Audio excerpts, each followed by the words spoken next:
Alors vous allez maintenant assister à une table ronde dont le sujet est les conditions économiques de la puissance géopolitique. C'est Ferenc Almasi qui va animer cette table ronde. Ferenc Almasi est franco-hongrois, fondateur et rédacteur en chef de Visegrad Prod, journaliste indépendant spécialisé dans l'Europe centrale et la France et les questions migratoires. Il est correspondant de TVL en Europe centrale et publie également dans l'hebdomadaire hongrois Magyar Demokrata et dans le quotidien Magyar Nemzet. Il va donc animer cette table ronde autour d'Elena Perrou et Pascal Gauchon. Merci.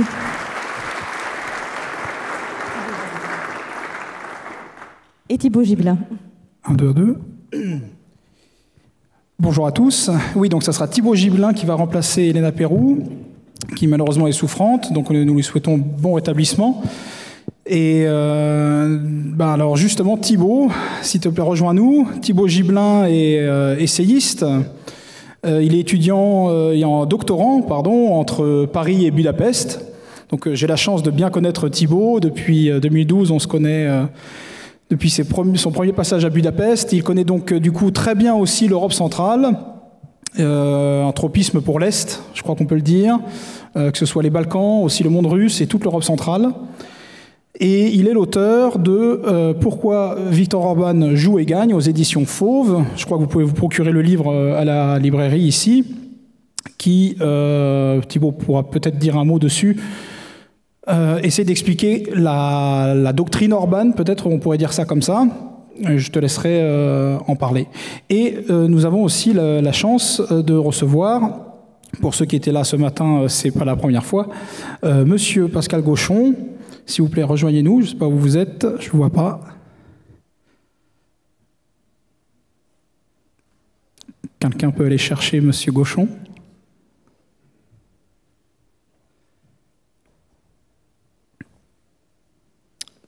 Donc, je vais déjà le présenter. Monsieur Gauchon, pour ceux qui n'étaient pas là ce matin, ancien élève de l'École normale supérieure, économiste, il est aussi agrégé d'histoire et anciennement directeur de la revue Conflit.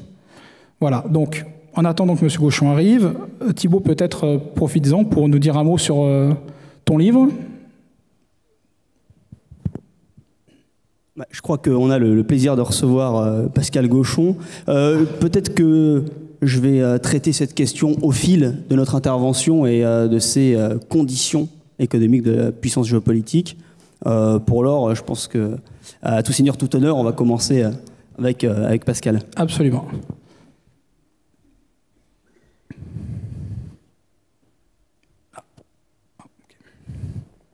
Bien, veuillez m'excuser, me pardonner, mais on m'appelait sur une autre ligne. Alors oui, vous voulez me demander quoi? Non, bienvenue parmi nous. On va recommencer gentiment. Donc, on va essayer de parler en 45 minutes des conditions économiques de la puissance géopolitique. Ça, je sais. C'est un sujet qui est très vaste. On va essayer d'être concis. On va essayer surtout d'aborder ça avec quelques exemples concrets aussi. Que ce soit par exemple l'exemple de l'Europe centrale qu'on a évoqué, de la Hongrie par exemple, ou l'exemple russe. Alors on ne fera pas aussi bien que Madame Perrou, qui peut pas être des nôtres, mais on va essayer. Alors Monsieur Gauchon, donc je vous ai présenté très brièvement. Quels sont les ressorts vraiment de la puissance géopolitique? Est-ce que c'est l'économie qui détermine la puissance géopolitique, ou est-ce qu'au contraire, c'est plutôt la puissance géopolitique qui va déterminer, organiser l'économie? Bien évidemment, on distingue traditionnellement trois formes de puissance. Je ne dirais pas type de puissance, mais forme de puissance. Popularisée avec Nye par deux formules, le soft power et le hard power, auxquelles s'ajouterait effectivement le gold power, la puissance économique. Donc en simplifiant, et je simplifie en trahissant honteusement la pensée de Nye, les armes, l'influence et l'or, encore une fois, et la puissance économique. C'est évident que ces trois types de puissance sont liés. On les distingue parce qu'il faut bien distinguer, mais la puissance économique en particulier est une des bases clés pour l'influence, les stratégies d'influence, et disons en général pour le pouvoir culturel. Un exemple, on pourra en prendre 100 000, un exemple parmi d'autres, Hollywood, que serait Hollywood sans l'argent qui est derrière Hollywood, et pour la puissance militaire, même pas la peine d'insister, pour noter que la quantité d'armes d'une part et la sophistication des armes de l'autre sont un facteur essentiel de la puissance. Donc la puissance, inversement, la puissance militaire permet éventuellement de contrôler des ressources et donc de renforcer l'économie. La puissance culturelle sert éventuellement aussi de base à la puissance économique. Un exemple parmi bien d'autres, mais l'importance des grandes marques américaines. Vous savez peut-être que aux États-Unis, il y a régulièrement, tous les ans, un tableau sur la valeur des marques, ce que valent les marques, ce que vaut le nom Coca-Cola, par exemple. Pas les installations de Coca-Cola, pas les brevets, pas etc. Uniquement le nom. Bon. Et si vous voyez ces calculs qui sont faits, les 10 premières marques pour la valeur de leur marque sont américaines. Je crois qu'il y a une seule japonaise qui se glisse dans les 10 premières, qui est Toyota, mais les autres sont américaines. Alors évidemment, c'est un élément de puissance économique essentiel. Donc on ne peut pas tout à fait distinguer puissance économique, fondement économique de la puissance, fondement culturel, disons-le ainsi, de la puissance, ce que l'on appelle parfois la puissance douce, la puissance feutrée, c'est une formule qu'aime bien Gérard Chaliand, ou bien fondement militaire, fondement de force de la puissance. Les trois sont profondément imbriqués. Oui, mais cette imbrication, donc justement, c'est un peu lequel est le premier de la poule et de l'œuf, c'est-à-dire lequel est vraiment déterminant pour les autres. Est-ce que ça va plutôt être l'économie, ou est-ce que ça va être la puissance militaire, ou vous avez aussi évoqué la dimension culturelle, donc identitaire. Thibaut Gibelin, comment vous... Oui. Ouais, je pense que déjà, penser cette imbrication, c'est l'élément central et c'est ce dont nous prive l'économisme. Puisque l'économisme postule le primat de l'économie et à travers l'économie, le primat de la statistique, le primat du chiffre, si bien que quand on parle de croissance aujourd'hui, on parle d'une certaine façon de quantifier la richesse produite. Et en fait, il s'agit surtout d'une capacité à mesurer la rentabilité du capital investi. Si bien qu'on a une surdétermination de la finance sur l'économie et de l'économie sur tout le reste. Alors que là, on a bien vu avec cette mise au point de Pascal Gauchon que ces différents éléments sont co-imbriqués. Et là, les différents cas d'espèce nous permettent de mesurer la portée de cette observation. Par exemple, dans le cas russe, c'est plutôt la profondeur géopolitique, la taille du pays, les ressources énergétiques qui ont permis, après une décennie catastrophique, la décennie des années 90, la décennie Eltsine, de remonter la pente grâce à un pouvoir centralisé, autoritaire, dans la tradition nationale russe. Enfin, la Russie garde aujourd'hui, si on regarde les données économiques actuelles, un PIB qui est similaire, je crois, à celui de l'Espagne, alors qu'on n'aurait pas dit de comparer l'Espagne et la Russie. Oui, tout à fait. Après, il y a, si vous voulez, les conséquences à long terme en fait, de cet effondrement des années 90, avec un rouble qui aujourd'hui est encore très faible, parce qu'il y a eu notamment en 1992 une inflation à 2500%. Et donc, ça, c'est des comparaisons de chiffres, mais qui sont peut-être un peu biaisés. Si on considère que l'Espagne a autant de poids que la Russie, c'est peut-être que nos outils de mesure sont un petit peu biaisés et qu'en effet, peut-être que l'Espagne est mieux conformée pour rapporter de l'argent aux banquiers internationaux. Hein, c'est peut-être ça l'efficacité. Et pour donner un petit contrepoint, on pourrait évoquer dès maintenant une première fois l'Europe centrale. L'Europe centrale est aux antipodes de cette immensité russe et de ces ressorts de puissance, de cette marge de manœuvre.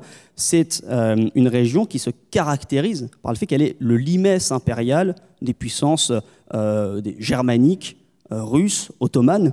Et donc là, la puissance économique, on y reviendra, elle est due à la souplesse de ces pays, à la moindre cherté du travail, qui fait que c'est tellement intéressant pour des investisseurs internationaux, et notamment pour l'industrie allemande, de profiter de cette manne-là, qu'on va éventuellement leur laisser des prérogatives sur le retard en termes de migration de peuplement ou sur l'agenda en termes de théorie du genre.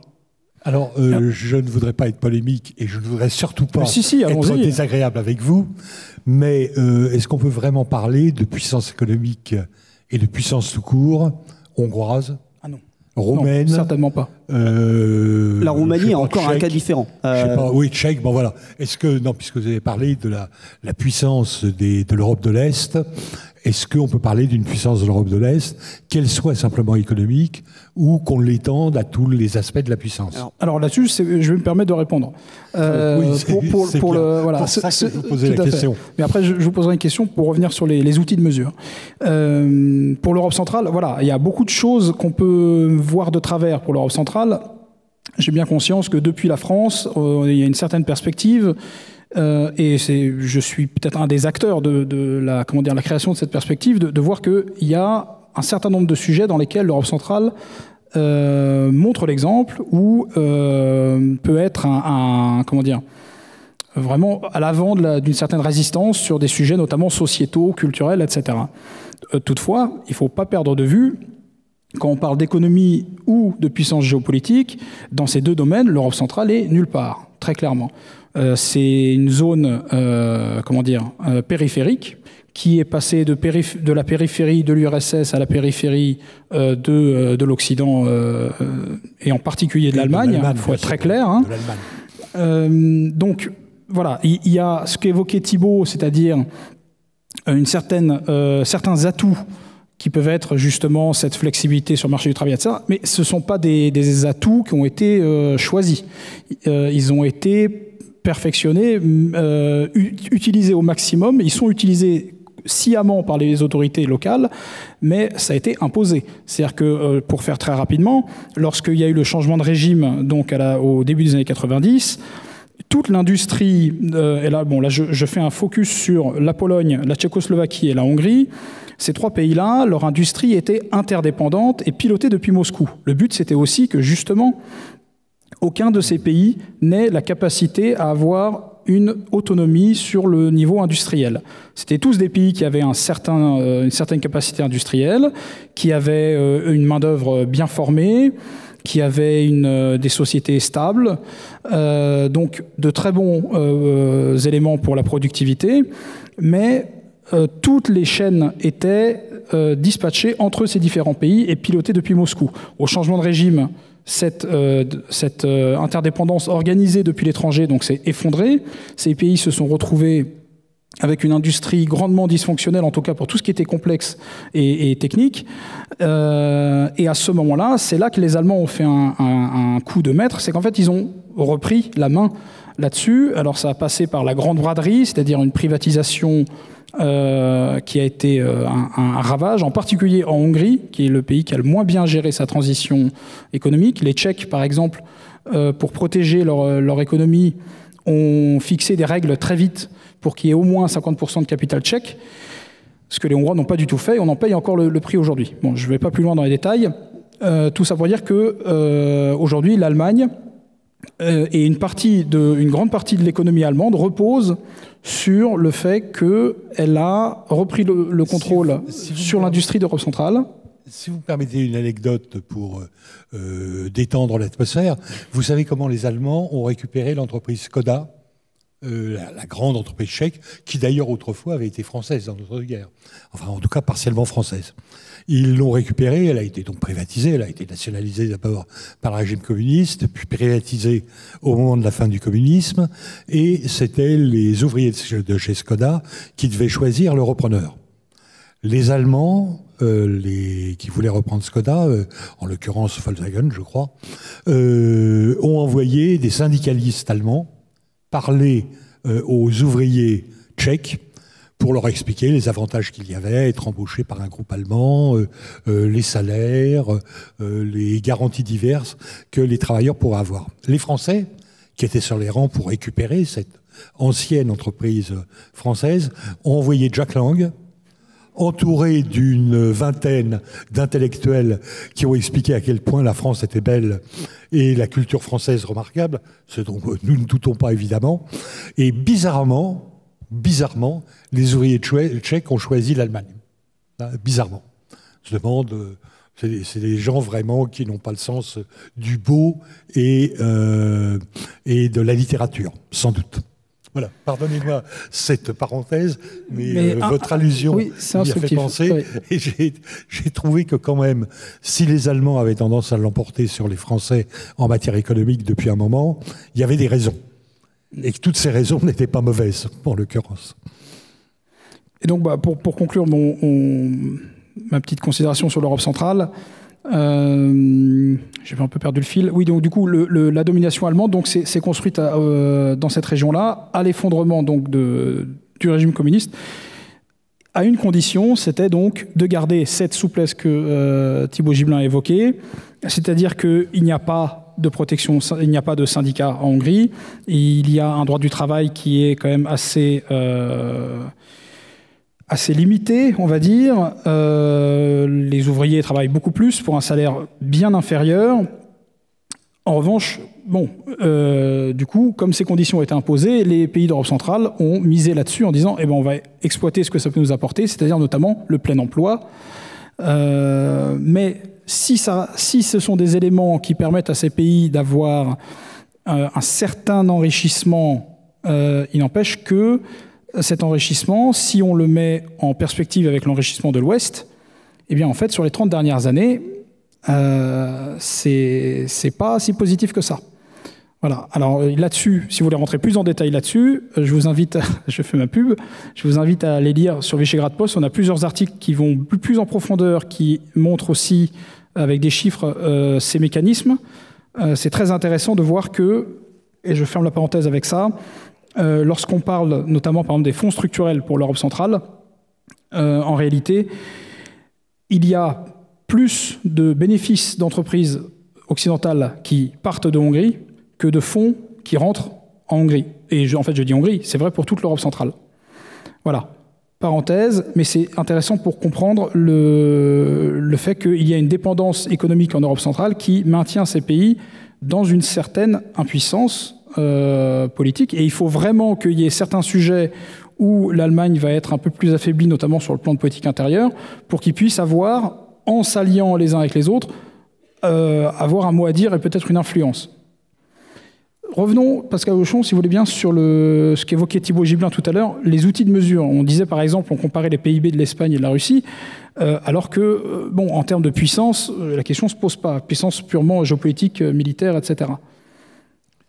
Il y a des éléments pour lesquels la mesure est extrêmement difficile.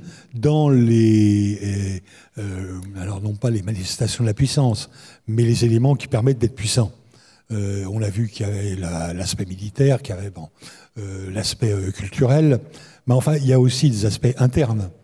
Il y a par exemple le sens de l'identité, je crois que c'est un thème qui vous tient à cœur, le sens de former une collectivité. Et ça, comment est-ce qu'on le mesure ? On peut avoir des éléments de mesure. On avait tenté de le faire, chacun sa pub, dans la revue Conflit, on avait fait un tableau de la puissance à partir d'une quarantaine d'indicateurs. On avait pris des éléments qui peuvent permettre de voir la cohésion sociale et nationale. Mais c'est évidemment extrêmement fragile. La volonté des dirigeants, c'est quand même une chose d'essentiel. dans la Russie actuelle, le retour en force de la Russie actuelle, il y a évidemment beaucoup qui tient à la volonté de Vladimir Poutine. En général, la puissance militaire, la puissance ultime, tient à la crédibilité du dirigeant. Est-ce qu'on pense qu'il va réellement être capable de déclencher la guerre, de riposter à une guerre? En un mot, est-ce qu'il appuiera sur le bouton s'il le faut ou pas? Alors, entre Trump et les dirigeants coréens, bon, on savait que tous les deux prétendaient appuyer sur le bouton et avoir même un plus gros bouton que l'autre. Vous vous souvenez de cet épisode un peu grotesque, cet affrontement un peu grotesque, mais en même temps vrai. Trump, c'était un peu la stratégie du fou, donc on pensait qu'il était capable de tout, y compris d'appuyer sur le bouton. Les dirigeants coréens, on n'en doute pas une seconde. Voilà, il y a ces éléments-là, comment vous les mesurez? C'est une estimation personnelle. Vous voyez un peu ce que disent les dirigeants, vous voyez la tête qu'ils ont. C'est évident que quand on compare, quand on voit la tête de Poutine et la tête de Hollande, précédent dirigeant français, bon, il y en a un qui fait un peu plus peur, concrètement.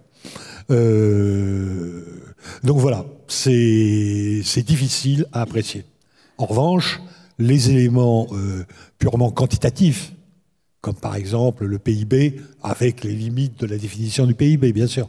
Le PIB, la capacité d'exportation, l'investissement, tout à fait essentiel pour la suite de l'économie, les progrès de l'économie. Bon, ça c'est autant d'éléments qu'on peut apprécier, sur lesquels on peut discuter, hein, qui ont leurs limites. Mais enfin, le nombre de têtes nucléaires, ça, c'est quand même relativement objectif. Si Poutine était à la tête du Burundi, ces menaces nucléaires à certains moments ne feraient peut-être pas autant peur. Non. Donc le nombre de têtes nucléaires, des choses aussi simples que ça s'apprécie. Alors le véritable problème est justement de mesurer quel est le poids de ces facteurs quantitatifs et en partie économiques par rapport aux facteurs non quantitatifs. Thibaut Gibelin, dans l'équation économie, géopolitique, le facteur identité qui a été évoqué par M. Gauchon, vous le placez où? Comment vous le voyez? En fait, je le vois comme un soubassement. Je pense qu'il y a quelque chose qui doit être résolu sur cette équation. C'est que l'économie, faire bouillir la marmite, c'est une nécessité. Et des conditions, des réalités géographiques, elles, c'est un donné. Et je pense que plus on est privilégié avec une situation de rente en termes de réserve d'hydrocarbures, en termes de taille du territoire, moins on est peut-être porté aux ailes au travail. Et typiquement pour la Russie, c'est vrai qu'il y a un mystère russe, avec en effet une large partie de la population qui est dans la pauvreté, mais il y a quelque chose qui est conjoint à la résilience russe, c'est la passivité des Russes. C'est pas un peuple qui est dynamique, entreprenant, hein, pas du tout. Plus le besoin se fait sentir, et plus on va assister à un redressement, à une ambition, à une densification des réalités économiques. Je prends un exemple. Si l'Europe centrale aujourd'hui essaie fait au mieux, hein, avec des conditions de puissance, des leviers de puissance extrêmement faibles, c'est parce que c'en est d'autant plus nécessaire, sans quoi il serait broyé. Je suis tout à fait d'accord avec le constat de Pascal Gauchon qui ne représente pas une puissance en soi, mais parce que l'histoire et la géographie leur ont assigné une situation peu enviable, hein, sur le limestre de différents espaces impériaux. Ensuite, il y a une question identitaire plus fondamentale, c'est vrai. Et voilà, quand les États-Unis sont fondés sur une promesse du bonheur individuel par le travail et par l'épargne, avec toute une éthique protestante, il est évident qu'on est très loin, hein, d'une mentalité de communauté originelle, ces mirs, hein, ces petits villages de la Russie, où une économie de subsistance et une vision cyclique et infinie, hein, du temps, finalement, ne conditionne pas du tout l'esprit de révolution industrielle, etc. Alors la question identitaire, elle est pour moi évidemment décisive parce que cette question d'aspiration à la puissance, c'est aussi une aspiration à la liberté. Et cette liberté collective, elle a un sens, elle est désirée dans la mesure où il existe une communauté qui s'en réclame. Quand vous dites liberté, c'est liberté du groupe, en fait. C'est la capacité, souveraineté, déjà, finalement. Ce qu'on disait du temps des cités grecques, c'est la liberté, c'est la capacité du corps politique à décider de son destin vis-à-vis des autres, et donc à imposer des frontières, à savoir ce qui a un rôle et une autorité sur nous, venant de l'extérieur. Voilà, donc ça veut dire qu'il faut déjà qu'il y ait un nous. Il faut qu'il y ait un nous. Et ce nous, c'est vrai que l'économie libérale, mondialisée, l'entame, le dissout. Donc là, on a une nouvelle équation. Comment, en entrant de plein pied dans l'efficacité économique et dans cette projection de la puissance capitaliste, comment est-ce qu'on maintient la cohérence, finalement, de ce corps social et politique? Et on en vient à constater aujourd'hui que les États-Unis, qui ont toute l'inertie de leur hégémonie mondiale, sont une société minée de l'intérieur par d'énormes failles, et que ça remet en cause, in fine, l'existence même des États-Unis. L'existence du nous. L'existence d'un nous, l'existence d'une capacité des États-Unis à se définir en tant que nation. Oui, alors, moi, ça me fait penser que sur ce sujet, il faut éviter deux écueils, deux visions simplistes. Une vision simpliste, sur laquelle je vais revenir, que vous avez évoquée, qui est l'économisme. Et une vision simpliste qui est le refus de l'économie. Je dirais que dans nos milieux, si vous permettez que l'on parle de nos milieux, dans nos milieux, la première tentation est plus forte et le risque de la première erreur est plus forte. De considérer, c'est toutes nos lectures de jeunesse, de considérer que le vrai pouvoir appartient à la première classe, à la classe des prêtres et des politiques. Le second appartient à la classe des guerriers, et que la troisième classe, la classe des travailleurs, des producteurs, oui, des paysans. Alors, ça dépend. Dans les civilisations indo-européennes, c'est souvent les paysans. Mais si on voit d'autres classifications dans des peuples non européens, comme au Japon, comme l'Inde étant fondamentalement quand même indo-européenne, mais un peu différente malgré tout. C'est la distinction, voilà. Au Japon en particulier, il y a les paysans et les artisans, et les commerçants et les artisans et les paysans. Donc voilà, eux, ils distinguent 4 classes. Mais enfin, c'est fondamentalement la même idée, hein, même si la classification n'est pas la même. Donc l'idée que le vrai pouvoir et donc le maniement de la puissance appartient à la première classe, et que la classe des producteurs est là juste pour donner aux dirigeants les moyens de se mettre, d'avoir les armes qui leur permet d'agir, me semble être une erreur fondamentale. Le pouvoir matériel, le pouvoir économique, il l'a démontré dans l'histoire. Avec le temps, ce sont les grandes puissances économiques qui s'imposent par rapport aux autres. Si l'Allemagne a perdu la Seconde Guerre mondiale, c'est pour l'essentiel sur le terrain de l'économie. Si le Japon a été vaincu de la même façon, c'est essentiellement pour des raisons économiques. Les soldats japonais ne manquaient pas de courage, ils l'ont démontré, et même d'un courage insensé.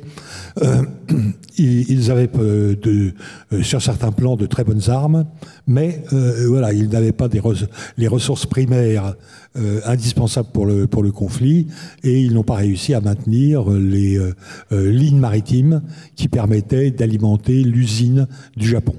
On pourrait multiplier les exemples, c'est pas la peine d'insister. Je voudrais quand même en prendre un petit peu plus détaillé, qui appartient à une histoire beaucoup plus ancienne, qui est la guerre du Péloponnèse, qu'on peut considérer comme la véritable premier ouvrage de géopolitique réalisé donc dans la Grèce antique. Et le conflit entre Athènes et Sparte. Les Grecs eux-mêmes, en tout cas les philosophes grecs, préféraient le système spartiate au système athénien, y compris les philosophes athéniens en l'occurrence, comme Platon. Ils voyaient dans la société spartiate une société qui tirait les bases de sa puissance de ses citoyens, leur formation, leur éducation, donc on vient sur les critères qualitatifs, leur cohésion. Alors on élimine bien sûr les Ilotes, ça va de soi, mais aussi les Périèques, hein, tout ce qui n'était pas les vrais Spartiates. Mais enfin bon, le système social qui les unissait et qui faisait qu'on les qualifiait d'homoioi, d'égaux, leur formation, encore une fois, qui privilégiait la dureté. Vous savez que le plat standard des Spartiates s'appelait le brouet. Ça dit suffisamment à quel point c'était peu ragoûtant, peu exaltant. Vous savez qu'à Sparte, on utilisait des broches de fer comme monnaie et on interdisait les métaux spécieux. Et donc, voilà, la racine de la puissance pour les Spartiates et avant pour les Grecs, c'était les citoyens, leur éducation, leur courage, évidemment indiscutable, leur capacité à se battre jusqu'à la mort pour leur patrie. Voilà. Et attention, c'était la vision des Grecs, mais ça a été la vision, par exemple, des révolutionnaires français. Je l'ignore souvent, mais les révolutionnaires français de 1789 ou 90 ou 91 admiraient beaucoup plus Sparte qu'Athènes, qui leur apparaissait une cité rongée par l'impérialisme, par la corruption, à qui il manquait la grande vertu, la grande qualité pour les révolutionnaires, il manquait le sens de la vertu, justement. Donc Athènes n'était pas vertueuse, Sparte était vertueuse. Bon, tout ça c'est très bien. Mais dans le conflit entre Sparte et Athènes... Mais c'est pas vrai. C'est pas vrai parce que pour gagner, Sparte a eu besoin d'argent pour bâtir une flotte. Elle n'a gagné que parce qu'elle a réussi à bâtir une flotte capable de vaincre celle d'Athènes. Et cet argent, il a été fourni par le grand roi, par les Perses. C'est-à-dire que là aussi, Sparte s'est prosterné devant le veau d'or, si on peut dire, ou le taureau d'or plutôt, et que Sparte a eu besoin de l'économie pour gagner. À tel point d'ailleurs que, à force de voir passer des dariques, car tel était le nom de la monnaie des Perses, à force de voir passer des dariques entre leurs mains, les généraux spartiates ont fini par se laisser corrompre et ont viré aux politiciens athéniens. Donc voilà, l'idée que, comment dire, ce sont des valeurs morales, ce sont des valeurs de courage, ce sont des valeurs qui permettent la puissance et qui permettent de gagner, est une idée qui pour nous est sympathique, a priori, mais qu'il faut, me semble-t-il, fortement nuancer. Et le deuxième risque que vous avez bien évoqué, c'est le risque de l'économisme, c'est-à-dire de tout interpréter en fonction de critères économiques et d'oublier qu'il y a d'autres fondements de la puissance. Je rappelle la formule justement de Poutine quand les Occidentaux ont multiplié les actes, comment dire, les sanctions économiques contre la Russie au moment où elle récupère la Crimée. Eh bien, Poutine, à ce moment-là, fait une conférence de presse où il dit simplement « N'oubliez jamais que l'URSS a la bombe atomique ». Voilà. Tout était dit. Et d'ailleurs, bizarrement, il y a eu un peu moins de sanctions après. Et je reprendrai aussi, pour rendre hommage à notre président, ce qui malheureusement ne sera peut-être pas assez le cas ici aujourd'hui, notre président Macron, la réponse qu'il a faite à un journaliste à propos de la Biélorussie, journaliste qui reprochait à Macron et à l'Europe de ne pas avoir pris des sanctions plus dures contre la Biélorussie, quand Macron lui a dit « Qu'est-ce que vous voulez qu'on fasse ?» Oui, effectivement. On peut envoyer quelques régiments de parachutistes sur Minsk, Mais il n'est pas sûr que la méthode soit extrêmement efficace. D'abord, est-ce qu'on a encore des régiments de parachutistes disponibles? Je ne suis pas sûr. Mais en tout cas, la méthode n'était pas extrêmement efficace. Et personne, en l'occurrence, n'y a pensé. Donc, les autres éléments de la puissance, à commencer par le plus simple, le plus basique, la force brute, continuent à jouer un rôle, ou la menace de la force brute, l'utilisation de la force brute, ça continue à jouer un rôle. Voilà. Donc il faut se garder des deux dangers, négliger complètement l'économie comme facteur de puissance, et de l'autre côté, en faire le seul facteur de puissance et le seul critère de la puissance. J'ajouterai d'autres considérations à celle-ci, notamment un exemple antique intéressant, c'est la victoire de Rome sur Carthage, c'est-à-dire la victoire de Rome, puissance pauvre de paysans soldats, face à Carthage qui était une thalassocratie et donc qui avait pour elle la richesse. Alors il y a dans la balance le fait que l'âge d'or de Carthage était passé et donc que sur la pente descendante, les mercenaires payés avec l'or carthaginois n'ont pas suffi. Et donc, bon, il y a cet aspect de vertu politique et peut-être d'ordre d'une cité encore ordonnée traditionnellement, avec une inféodation de la question de la fonction économique qui peut être pertinent. Pour la Grèce, je crois que ce qui a permis l'éclosion des cités grecques, c'est la géographie très accidentée des territoires grecs, et donc qui a permis l'émergence d'autonomie politique comme ça. Et plus il y avait cette autonomie, plus on peut envisager un monde clos, ordonné, avec une société qui est fonctionnelle selon ses répartitions sociales donc dans les trois fonctions. Mais du moment que le monde s'étend, du moment que le commerce, notamment, évidemment, a mis en relation ces puissances, et notamment que les colonisations de Grecs dans l'Asie mineure ont mis en rapport le monde grec avec cette immensité qu'est l'Orient, eh bien là, on change de paradigme. Et donc, la question fondamentale de notre autonomie politique en rapport avec l'économie, c'est la capacité à s'isoler, c'est la capacité à fermer les frontières, c'est la capacité à se protéger, et donc ce protectionnisme qui est un thème récurrent. Alors, à plusieurs niveaux. Il est évident que si les Grecs avaient systématiquement limité leur colonisation sur un autre continent, ils ne seraient pas rentrés en rapport de cette façon avec les Perses.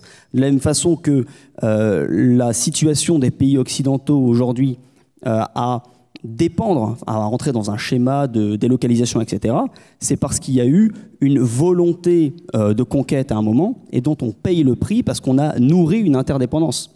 Donc aujourd'hui, les conditions de la puissance économique, elles sont liées à la capacité à créer chez soi, à constituer les différents socles de la puissance avec une large autonomie. L'exemple, là aussi, où l'Europe centrale est intéressante, c'est le rôle des multinationales aujourd'hui. Les multinationales sont aujourd'hui des acteurs majeurs qui pèsent parfois plus lourd que les États. Plus un pays a des multinationales, je pense parfaitement au cas français, on a des grands groupes, Carrefour, tout un ensemble de ce qu'on appelle des fleurons de l'économie, et qui sont en fait des frelons économiques, puisque ces grands décideurs, ces conseils d'administration parlent à l'oreille de l'Élysée, à l'oreille du pouvoir politique, en faveur d'une ouverture permanente du pays vers l'étranger pour acquérir de nouveaux marchés. Ce faisant, la France est aussi une place ouverte. Alors que des pays trop tard venus et qui, bien malgré eux, n'ont pas de multinationales conquérantes, donc c'est le cas des pays d'Europe centrale, eh bien il peut y avoir une connivence entre les élites nationales et le pouvoir politique, où là, il y a une certaine cohérence qui se dessine. Alors, je vais faire l'avocat du diable. Si on prend l'exemple que vous donnez, la France s'en sort mieux d'un point de vue de puissance géopolitique que l'Europe centrale.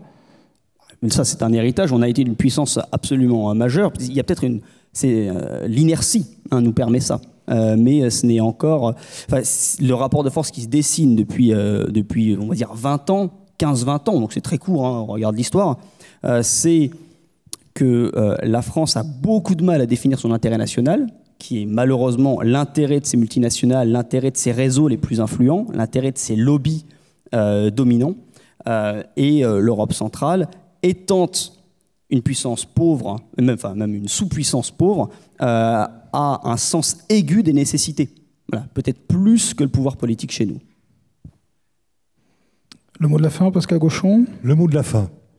Conclusion, les conditions économiques. Alors on a vu donc. Oui, je voudrais revenir quand même sur une ou deux choses que vous avez dites avec lesquelles je suis pas d'accord. D'abord, pour la victoire, alors c'est bien ancien évidemment, c'est pas de l'actualité, mais la victoire de Rome sur Carthage, on sait que Rome a su développer une flotte par elle-même, qu'elle avait des bases pour cela qui venaient des territoires qu'elle avait conquis, par exemple en Étrurie ou dans la Grande Grèce, c'est-à-dire le sud de l'Italie, la région de Naples, etc. Et tout ça est tout à fait démontré par un grand historien, un des meilleurs historiens de Rome, Le Boterf, qui en plus pourrait bien être ici aujourd'hui, qui a très bien montré que l'idée que Rome est partie de zéro pour construire sa puissance maritime est une erreur, et qu'elle l'a bâti à partir, alors non pas de sources qu'elle avait elle-même, mais à partir de ressources qu'elle avait conquises en annexant l'Étrurie, encore une fois, un peuple marchand, au passage, et en annexant la Grande Grèce, un peuple aussi assez largement de marchands. Bon, ça c'est pour revenir sur un petit point annexe, mais voilà, ça me paraît quand même plus compliqué. Par ailleurs, pour en revenir à l'essentiel, c'est que l'économie est à la fois un facteur de puissance important, très important, mais qu'il n'est pas non plus, d'abord, le seul. J'ai donné d'autres exemples au passage. Et puis peut-être, et c'est ça l'économisme avant tout, qu'il ne doit pas être le seul. Et de ce point de vue, je vous trouve bien optimiste en ce qui concerne la capacité d'autonomie des dirigeants de la France par rapport aux dirigeants des grandes multinationales à travers le monde. Je ne suis pas sûr que nous soyons de ce point de vue-là dans une situation beaucoup plus forte que le régime hongrois. On a beau avoir l'arme atomique, comme on ne va pas envoyer la bombe atomique sur Minsk, nous sommes d'accord, mais on ne va pas l'envoyer non plus sur Seattle ou sur Los Angeles, on peut regretter, mais enfin voilà, on ne va pas l'envoyer sur Los Angeles.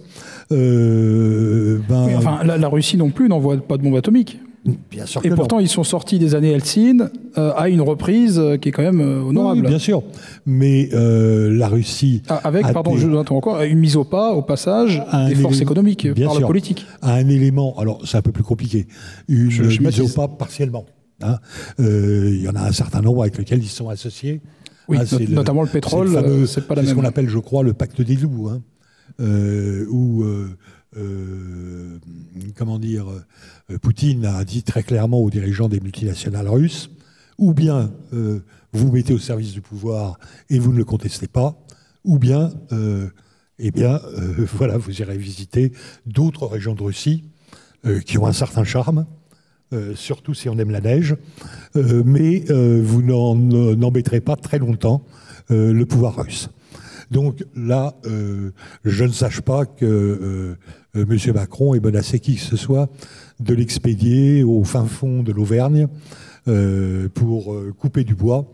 On n'a pas en l'occurrence les mêmes méthodes, on n'a pas les mêmes dirigeants. Quand même, le plus important dans le pouvoir, c'est l'homme qui tient le pouvoir. De la même façon, d'une certaine façon, le plus important dans l'économie, c'est qui dirige l'économie. Dans un certain nombre de pays, le pouvoir politique conserve, et en France pendant longtemps, le pouvoir politique à l'époque du dirigisme gaulliste, le pouvoir politique conservait une capacité à dicter les choses au pouvoir économique. Bon, il me semble que c'est terminé aujourd'hui. Je crois que la Chine démontre tous les jours, en envoyant un certain nombre de ces milliardaires en prison, D'ailleurs, en les envoyant quelque part, on sait qu'ils sont en prison. Parfois, ils se suicident aussi. Oui, c'est ça. On sait qu'ils sont en prison quand ils sont libérés. Mais la Chine, en l'occurrence, démontre qu'on n'est pas obligé d'agir comme ça. Les pays occidentaux, pour des tas de raisons, l'état de droit, etc., on pourrait multiplier les raisons, ne pratiquent pas les mêmes méthodes. Et donc, le pouvoir économique est probablement, en tout cas c'est mon avis, est trop autonome par rapport au pouvoir politique. Et le pouvoir politique n'a plus les moyens de contraindre le pouvoir économique. Ne se donne plus les moyens, peut-être. Ne se donne plus les moyens, absolument. Merci beaucoup, c'était le mot de la fin. Pascal Gauchon, Thibaut Gibelin, merci à vous.